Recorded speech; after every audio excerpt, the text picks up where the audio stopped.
సరదా టైటిల్ తో ఈ సంక్రాంతి బ్లాక్ బస్టర్ ని సొంతం చేసుకొని అందరినీ ఆశ్చర్యపరిచాడు దర్శకుడు Anil Ravipudi. Victory Venkatesh, Aishwarya Rajesh, Meenakshi Chaudhary hero heroine గా నటించిన ఈ మూవీ ఈ ఏడాది సంక్రాంతికి విడుదలై బ్లాక్ బస్టర్ హిట్ నైతే సొంతం చేసుకుంది.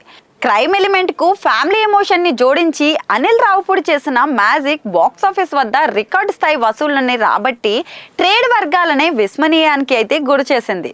ఓ మోస్తారు ఎక్స్పెక్టేషన్స్ తో విడుదలైన ఈ సినిమా బాక్స్ ఆఫీస్ వద్ద ఎవరు ఊహించని విధంగా 250 కోట్లకు మించి వసూళ్లను రాబట్టి వెంకీ కెరీర్ లోనే హైయెస్ట్ గ్రాసర్ గా నిలిచి షాక్ ఇచ్చింది.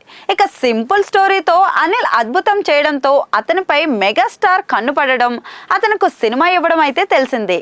మెగా 157 అనే వర్కింగ్ టైటిల్ తో రూపొందుతున్న ఈ మూవీలో చిరుకు జోడీగా లేడీ సూపర్ స్టార్ నయనతార అయితే నటిస్తోంది. సినిమా ప్రారంభం నుంచి తనదైన మార్క్ పబ్లిసిటీతో వీడియోలు వదులుతున్నాడు అనిల్ రావుపుడి. మరి ఆ ప్రాజెక్ట్ ప్రకటిస్తూ ముందుగా ఓ వీడియోని అయితే విడుదల చేశారు. దీని ఎండింగ్ లో రఫ్ ఆడించేద్దాం అనే డైలాగ్ ను కూడా వాడారు. ఆ తర్వాత నయనతార ఈ ప్రాజెక్ట్ లోకి ఎంటర్ అవుతున్నారంటూ మరో వీడియోని అనిల్ రావుపుడి అయితే వదిలారు. దీనిలోనూ వీడియో ఎండింగ్ లో రఫ్ ఆడిచ్చేద్దాం అనే డైలాగ్ వాడడం ఇప్పుడు ఆసక్తికరంగా మారింది.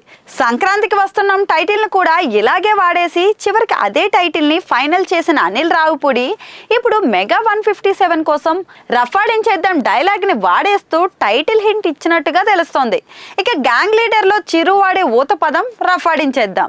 దీన్నే ఈ మూవీకి టైటిల్ గా ఫైనల్ చేసే అవకాశం ఉందని, అందులో భాగంగానే ప్రాజెక్ట్ ప్రారంభం నుంచి అనిల్ రావుపుడి ఆ పదాన్ని పదే పదే వాడేస్తూ జనాల్లో రిజిస్టర్ అయ్యేలా ప్లాన్ చేస్తున్నాడని ఇన్సైడ్ టాక్. మరి ఇదే నిజమైతే చిరు అనిల్ రావుపుడి వచ్చే సంక్రాంతికి రఫ్ ఆడించేయడం ఖాయమనే చెప్పాలి.